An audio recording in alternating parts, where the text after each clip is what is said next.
Hi there, welcome back. We're reading Charlotte's Web and we're on chapter 10. So here we go. Chapter 10 An Explosion. Day after day, the spider waited, head down, for an idea to come to her. Hour by hour, she sat motionless, deep in thought. Having promised Wilbert she would save his life, she was determined to keep her promise. Charlotte was naturally patient. She knew from experience that if she waited long enough, a fly would come to her web, and she felt sure that if she thought long enough about Wilbur's problem, an idea would come to her mind. Finally, one morning toward the middle of July, the idea came. Why, how perfectly simple, she said to herself. The way to save Wilbur's life is to play a trick on Zuckerman. If I can fool a bug, thought Charlotte, I can surely fool a man. People are not as smart as bugs. Wilbur walked into his yard just at that moment. What are you thinking about, Charlotte? He asked. I was just thinking, said the spider, that people are very gullible. What does gullible mean? Easy to fool, said Charlotte. That's a mercy, replied Wilbur, and he lay down in the shade of his fence and went fast asleep. The spider, however, stayed wide awake, gazing affectionately at him and making plans for his future. Summer was half gone. She knew she didn't have much time. That morning, just as Wilbur fell asleep, Avery Arable wandered into the Zuckerman's front yard, followed by Fern. Avery carried a live frog in his hand. Fern had a crown of daisies in her hair. The children ran for the kitchen. Just in time for a piece of blueberry pie, said Mrs. Zuckerman. Look at my frog, said Avery, placing the frog on the drain board and holding out his hand for pie. Take that thing out of here, said Mrs. Zuckerman. He's hot, said Fern. He's almost dead, that frog. He is not, said Avery. He lets me scratch him between the eyes. The frog jumped and landed in Mrs. Zuckerman's dishpan full of soapy water. You're getting your pie on you, said Fern. Can I look for eggs in the hen house, Aunt Edith? Run outdoors, both of you, and don't bother the hens. It's getting all over everything, shouted Fern. His pie is all over his front. Come on, frog, cried Avery. He scooped up his frog. The frog kicked, splashing soapy water onto the blueberry pie. Another crisis, groaned Fern. Let's swing in the swing, said Avery. The children ran to the barn. Mr. Zuckerman had the best swing in the county. It was a single long piece of heavy rope tied to the beam over a north doorway.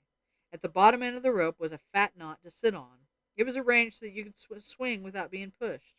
You climbed a ladder to the hayloft. Then, holding the rope, you stood at the edge and looked down and were scared and dizzy. Then you straddled the knot so that it acted like a seat. Then you got up all your nerve, took a deep breath, and jumped. For a second you seemed to be falling to the barn floor far below, but then suddenly the rope would begin to catch you, and you would sail through the barn door going a mile a minute, with the wind whistling in your eyes and ears and hair. And then you would zoom upward into the sky and look up at the clouds, and the rope would twist, and you would twist and turn with the rope. Then you would drop down, down, down out of the sky and come sailing back into the barn, almost into the hayloft. Then in again, not quite so high, then out again, then in again, then out, then in, and then you jump off and fall down and let somebody else try it. Mothers for miles around worried about Zuckerman's swing. They feared some child would fall off, but no child ever did. Children almost always hang on to things tighter than their parents think they will. Avery put the frog in his pocket and climbed to the hayloft. The last time I swung on this swing, I almost crashed into a barn swallow, he yelled. Take that frog out, ordered Fern. Avery straddled the rope and jumped. He sailed out through the door, frog and all, and hit into the sky, frog and all. Then he sailed back into the barn. Your tongue is purple, screamed Fern. So is yours, cried Avery, sailing out again with the frog. I have hay inside my dress. It itches, called Fern. Well, scratch it, yelled Avery as he sailed back. It's my turn, said Fern. Jump off. Fern's got the itch, sang Avery. When he jumped off, he threw the swing up to his sister. She shut her eyes tight and jumped. She felt the dizzy drop, then the supporting lift of the swing. Then she opened her eyes. When she opened her eyes, she was looking up into the blue sky and was about to fly back through the door. They took turns for an hour. When the children grew tired of swinging, they went down toward the pasture and picked wild raspberries and ate them. Their tongues turned from purple to red. Fern bit into a raspberry that had a bad-tasting bug inside it and got discouraged. Avery found an empty candy box and put his frog in it. The frog seemed tired after his morning in the swing. and the children walked slowly up toward the barn. They too were tired and hardly had energy enough to walk. "Let's build a tree house," suggested Avery. "I want to live in a tree with my frog." "I'm going to visit Wilbur," Fern announced. They climbed the fence into the lane and walked lazily toward the pig pen. Wilbur heard them coming and got up. Avery noticed the spider web, and coming closer, he saw Charlotte. "Hey, look at that big spider. It's tremendous." "Leave it alone," commanded Fern. "You've got a frog. Isn't that enough?" "That's a fine spider, and I'm going to capture it," said Avery. He took the cover off the candy box. Then he picked up a stick. "I'm going to knock that old spider into this box," he said. Wilbur's heart almost stopped when he saw what was going on. This might be the end of Charlotte if the boys succeeded in catching her. "You stop it, Avery," cried Fern. Avery put one leg over the fence of the pig pen. He was just about to raise the stick to hit Charlotte when he lost his balance. He swayed and toppled and landed on the edge of Wilbur's trough. The trough tipped and then came down with a slap. The goose egg was right underneath. There was a dull explosion as the egg broke, and then a horrible smell. Fern screamed. Avery jumped to his feet. The air was filled with the terrible gases and smells from the rotten egg. Templeton, who had been resting in his home, scuttled away into the barn. "Good night!" screamed Avery. "Good night! What a stink! Let's get out of here!" Fern was crying. She held her nose and ran toward the house. Avery ran after her, holding his nose. Charlotte felt greatly relieved to see him go. It had been a narrow escape. Later on that morning, the animals came up from the pasture. The sheep, the lambs, the gander, the goose, and the 7 goslings. There were many complaints about the awful smell, and Wilbur had to tell the story over and over again of how the arable boy had tried to capture Charlotte, and how the smell of the broken egg had drove him away just in time. "It was that rotten goose egg that saved Charlotte's life," said Wilbur. The goose was proud of her share in the adventure. "I'm delighted that the egg never hatched," she gabbled.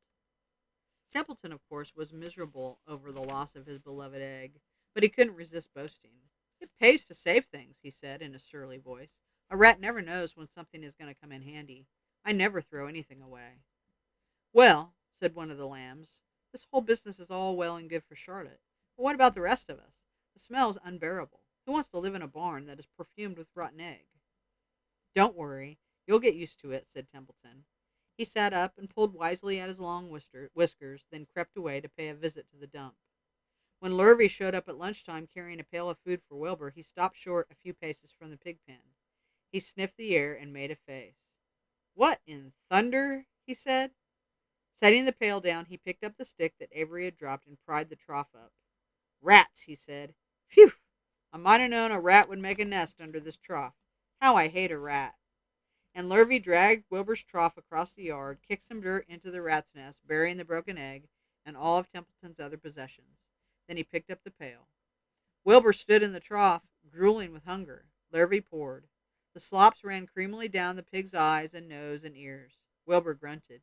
He gulped and sucked and gulped, making swishing and swishing noises, anxious to get everything at once. It was a delicious meal.